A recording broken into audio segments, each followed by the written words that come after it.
violent attack, not legally, not politically, but morally. Should cheering be treated as encouragement? Should it fall under accessory behavior? Or is it simply freedom of speech, no matter how insensitive it sounds? This is where the debate becomes complicated. In the eyes of the law, cheering alone doesn't always qualify as a crime. There's a difference between expressing an opinion and actively influencing violence. But here's the dilemma. At what point does speech stop being commentary and start becoming contribution? If someone yells stop during chaos, they're seen as helping. If someone yells do it again, they're seen as encouraging. But cheering, chanting during crisis, that sits in a gray area the legal system wasn't built to handle. Are confessions enough to prosecute? Probably not. Prosecutors require proof of intent. They need evidence beyond a statement. Actions before, during, or after that clearly show coordination or encouragement. Which leads us to the real question, even if the law looks the other way, should society, because ethically, a confession can be many things. It can be remorse, it can be self-preservation, it can be attention seeking, or it can be damage control. We may never know which one this was, but one thing is certain. A man's actions in the moment reveal his character, far more than any statement made after the backlash.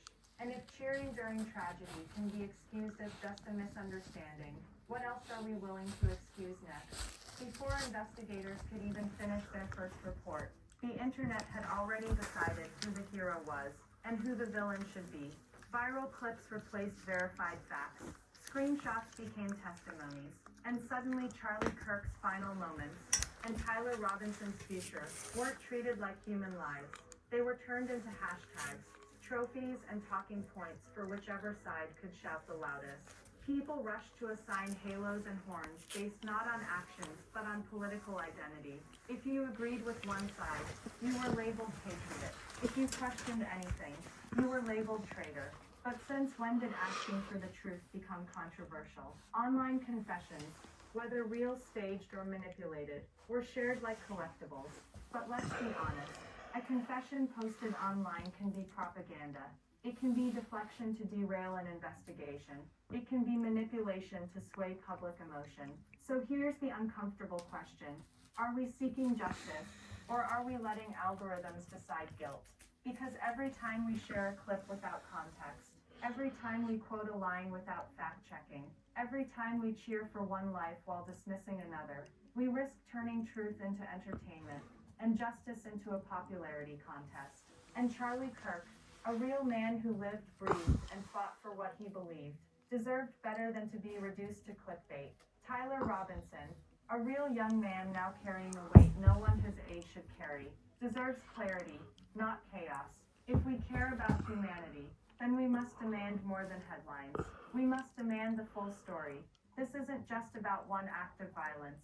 It's about what our reaction to it reveals about us. Because if people can publicly cheer a man being harmed, whether it's Charlie Kirk or anyone else, then the problem isn't just what happened.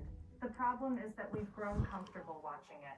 We've reached a point where political disagreement isn't just disagreement anymore. It's war. And once someone is placed on the other side, their humanity becomes optional. That's how violence becomes rationalized. How could they support that person? Becomes, well, maybe they deserved it. When did we start believing that someone's beliefs determine whether their life has value? And let's talk about crowd mentality. Behind anonymous usernames and profile pictures, people type things they would never dare say in person.